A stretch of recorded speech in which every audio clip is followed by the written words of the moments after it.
Well, the coronavirus pandemic is threatening Balloon Fiesta and several other large events that our tourism industry depends on. Anchor Shelley Rabando has more on how this could impact our economy.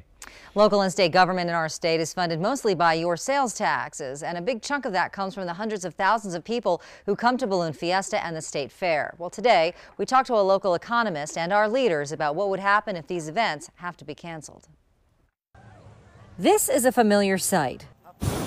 Balloons filling our October skies. 800,000 people from all over the world coming here to see them. Spending about $186 million in New Mexico. And in September, another 500,000 come to the fairgrounds, shelling out $70 million all over the state.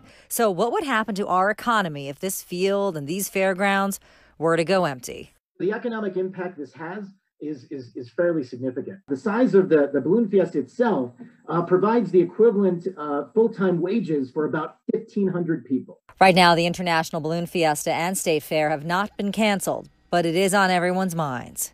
We believe the time to figure out what we're going to do with Balloon Fiesta is the month of July. If the situation is very bad, we know that we might have to look at a world where we're not having big festivals in the fall. The governor's office sent us documents that show there are no plans to allow any type of large gatherings until after early July.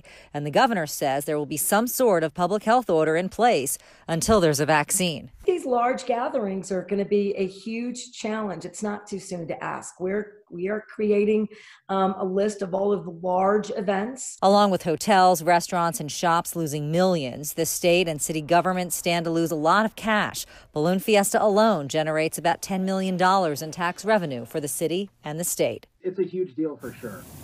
But if anything has shown us in the last few months, the Mexicans are resilient.